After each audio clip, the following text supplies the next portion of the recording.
hits me.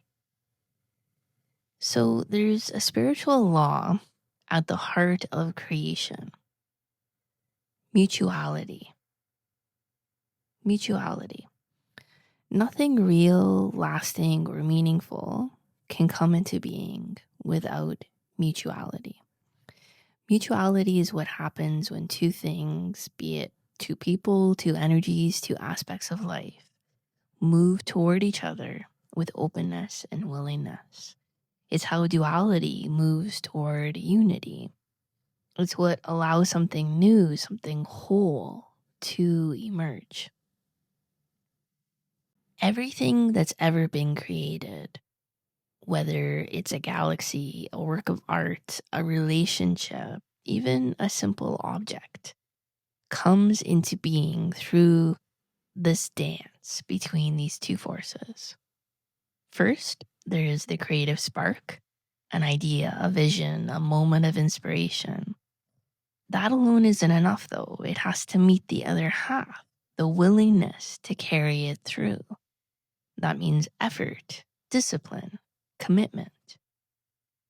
We often think of creativity as free-flowing and magical, while effort feels rigid and mechanical. True creation only happens when both meet in balance. The idea has to be brought into form. The dream has to be walked out in the real world. If you're someone who struggles to bring your visions to life, it may be because one of these elements is missing. Either you resist the hard work, or you haven't yet opened your inner channel to receive creative inspiration. And the same principle applies to relationships. The spark of attraction, the ease of early connection, that's the creative flow. Keeping love alive, building something strong, resolving conflict, that takes work.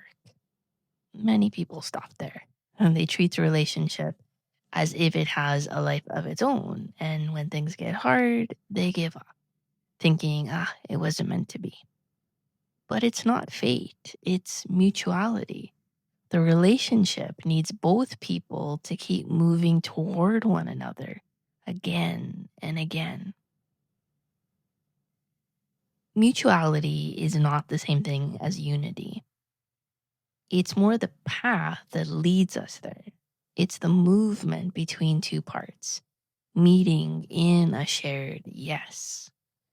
That yes can only happen when both are willing to open, to receive and give, to expand beyond fear. Yep, the expansion isn't easy. It takes time, it takes growth. And many of us are still afraid to open.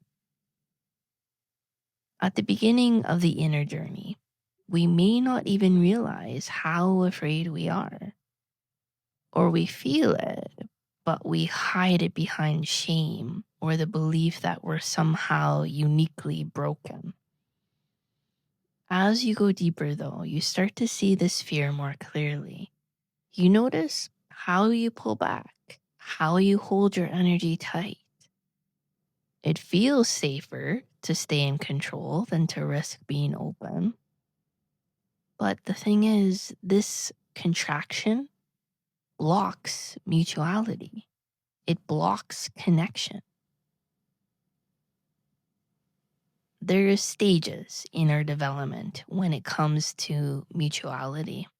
The first stage is where we're so afraid, so defended, that we can't open at all. We live behind walls. We might not even feel the longing to connect anymore because it's been buried for so long. We cling to the illusion that being separate is safer.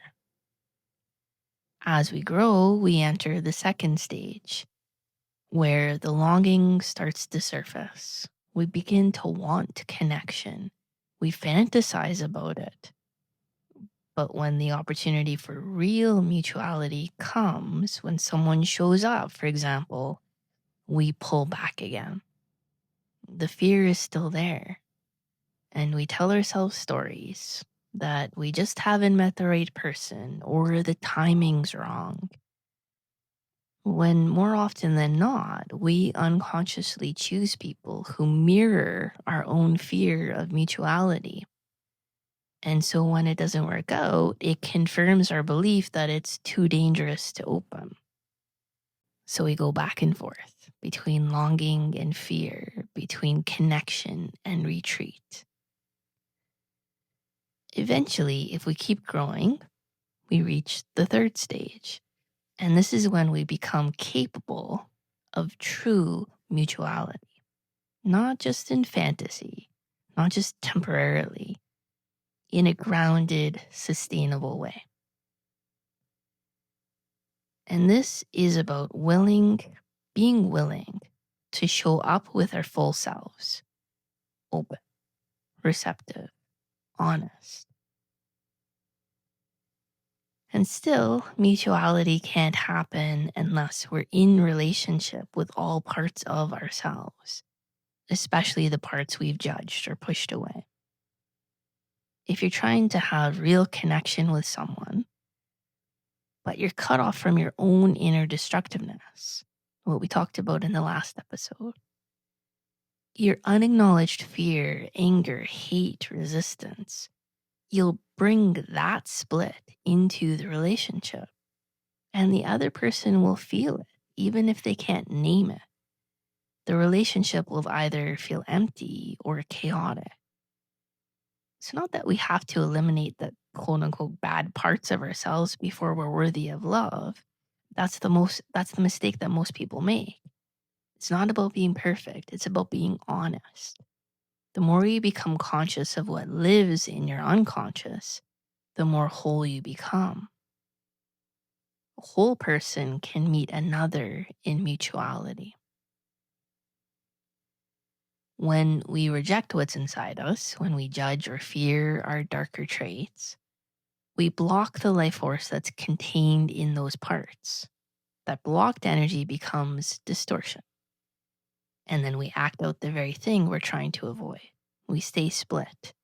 And that split shows up inevitably in our relationships. So the healing starts with awareness, as always. You don't need to be fully unified before you can love or be loved. If you use relationships as mirrors, if you notice what triggers you, what shuts you down, what you're afraid to say or feel, you'll begin to see where you've rejected yourself. And in healing that, you'll begin to open to real connection. If you expect yourself to be perfect before you can love yourself, you'll hold others to the same impossible standard.